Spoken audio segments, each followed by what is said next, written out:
Hey, it's time for a special edition of Fine Music. Noticing that everybody seems to be posting the 10 records they listen to the most. So I've got a list of records I've been listening to over the past few decades, the ones that I've played the most and enjoyed the most for the longest amount of time. So without further ado, I'm going to post my list via screen share. Here we go.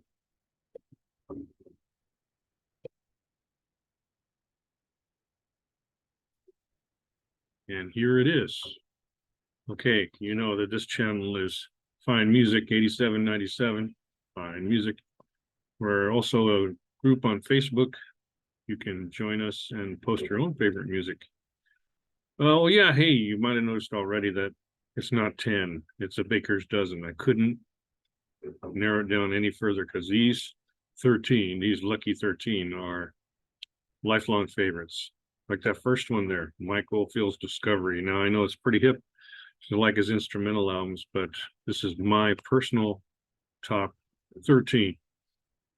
And I've enjoyed listening to the album Discovery many times, because every song on it is spectacular. That's one thing all these albums seem to have in common, is that every single song is fantastic. So I highly recommend it if you like good songcraft, great singers. Mike Oldfield employs great singers, and even has an instrumental on there called "The Lake," which is one of his best instrumentals, even though it's only 11 minutes long. Okay, next up, Ambrosia, their second album. I love this album, Somewhere I've Never Traveled. It's their proggiest album, to say the least. Again, every song is spectacular and very spectacularly different. Here, I would say Somewhere I've Never Traveled, the title song, has been a longtime favorite of mine in terms of progressive pop. And the next song on the album, called Cowboy Star, is just a great way to test your speakers. It is an awesome song. And the whole album's awesome. You're going to hear me say that again and again for these albums. Third on my list, and this is in no particular order, is Vangelis's soundtrack for 1492, The Conquest of Paradise. I've reviewed this album on various places like Rate Your Music, saying it's the album music itself is a movie. You go through the album all the way through, it's a freaking movie. It really is. It's his best work for me. I can listen to this again and again and again. It's just a great way to make an hour escape from the real world. And the fourth album on my list of 13 is one you may or may not know. This is by William Orbit, who went by the name Strange Cargo, or his group. And this is their fourth album. There I go. Called Hinterland. And this is an album that just not only is it a great album top to bottom of instrumental music mostly, but it brings back great memories. That's something I guess people's favorite albums do. And for this particular album, I remember having gone on a trip to Flagstaff, Arizona, and going to some record shop, used CD store type of thing, and finding for $1 a copy with no cover of this album that I already knew, Hinterland, and playing it up and down in the place I was staying. I had a floor all to myself, and it was just paradise. The fifth one, another fabulous favorite that I discovered in the late 70s, the Jeff Lorber Fusion. This is his best album, Water Sign, top to bottom, spectacular jazz fusion. Now this stuff, it just permeates inside me. It just infected me, and it's feel good music. It's if I want to feel good, this is the album I put on, Water Sign, and I'm always feeling good. I can play it in my car, and I'm feeling good. Okay, keep this thing moving. Got the Charlatans. Maybe you've heard of them. They're very big in England, not so much in America. And this particular album was not released in America. It's called Up at the Lake. I think it was released in, what year? 2004, I think it was. And it's their most pop album. 12 perfect pop songs on this album. This is just their best work. And they have a lot of great albums. I'm a huge fan of the Charlatans. They're one of my favorite groups. And this is their best album. I've said it twice. Moving on. How do I move on? Find. There we go. Next up. Hey, here's one Pierre's probably heard of, the Doobie Brothers. They're well known. And this is not famous as their best album. That was probably The Captain and Me, but this is the one that followed it. What were once vices are now habits, which is my personal favorite. It's been my personal favorite since it first came out when I was 14 years old. I think it was. I believe so, maybe 13. 1973, 74, around there. And this is just another perfect album. Every song is just so good.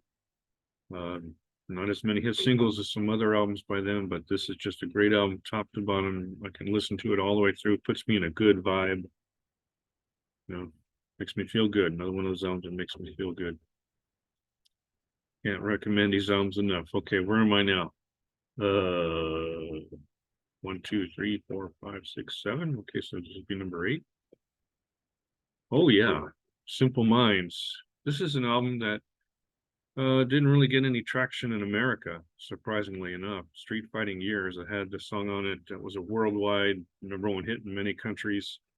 Belfast Child,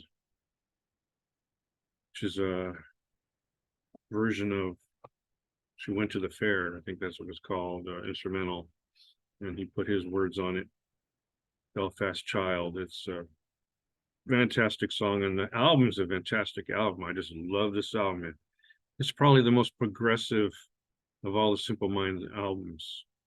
Not going so much for hit singles, but just great playing, great songs. And this album just makes the time melt away. Absolutely. Puts me in a wonderful vibe. I'm saying that again and again, huh? Oh, here's an early favorite from, I think, 1981. I believe it was 81. It's called Secret Combination by Randy Crawford. It's her best album, far and away. And she has a lot of good albums, but this is her best. It's just a very soulful, like a pop soul, right? Because these are songs, and some of them are remakes, famous songs, and some of them are originals. On this album is my absolute favorite remake, called, I think, Time for Love, from a Leon Russell song, Time for Love. And she does a spectacular version of it, and there are many good remix on this album. She does a great version of Trade Winds. I mean, really great.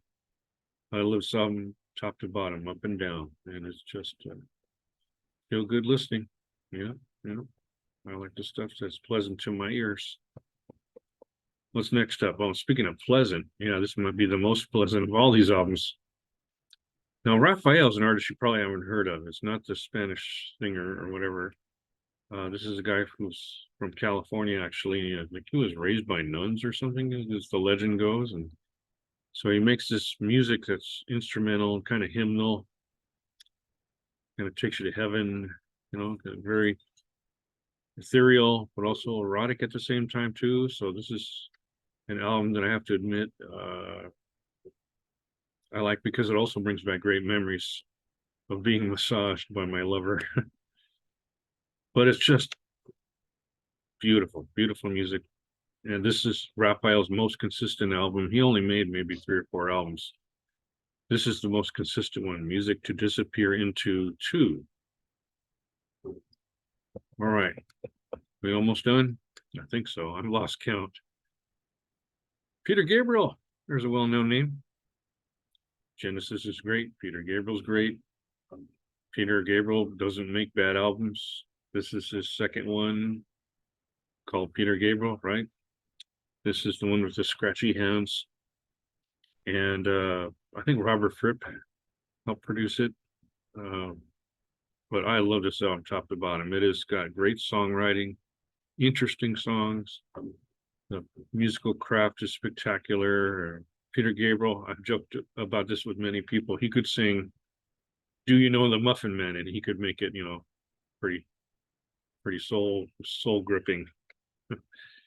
There's so many good songs in this album. White Shadow comes to mind right away. But everything is good on this album. Can't recommend it enough for my personal love. And are we reaching close to the end? This is another great album. This is an album that I really didn't expect. If you've heard of Future Sound of London, they're electronica, they make the dance music from samples. But I guess they got tired of that and they went in a different direction. They said they matured. And I think this came out in the early 2000s. I don't know, 2001, 2003, I can't remember.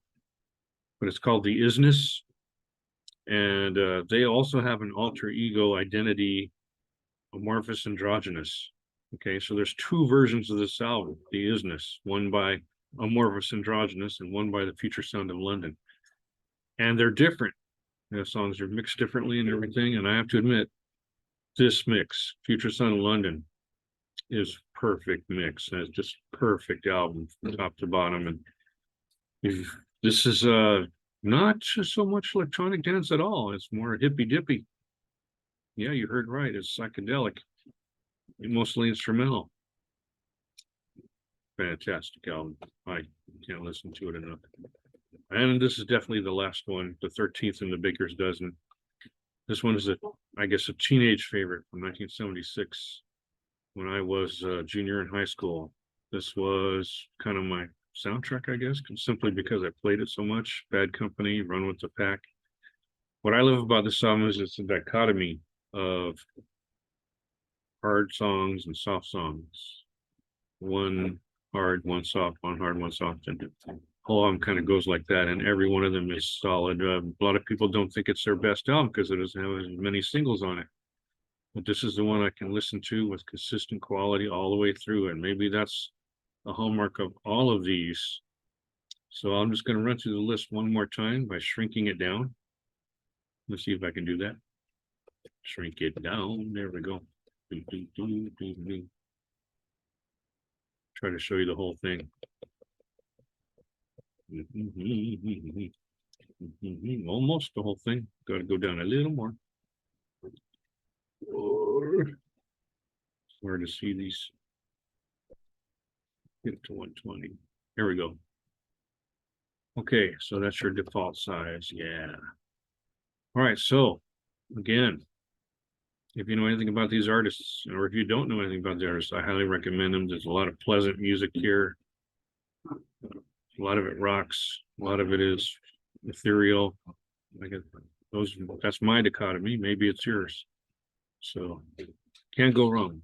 These albums: Mike Oldfield, Ambrosia, Vangelis, Strange Cargo, Jeff Lorber Fusion, The Charlatans, Doobie Brothers, The Doobie Brothers, Simple Minds, Randy Crawford, Raphael, Peter Gabriel, Future Sound of London, and Bad Company. And those are the albums that I have played a whole heck of a lot. And I'm a big fan of a lot of albums. So I hope you'll check out my channel, Find Music, on YouTube and on Facebook. It's a group. Like I said, you can see my discoveries as they happen. And we also, every Monday, we post videos. I have a group of friends and we make videos on Monday about music discoveries. And you can post your discoveries as well on this group on Facebook. So I hope I'll see you there. Thank you for your time. Let's take that share away for the big goodbye. Find music.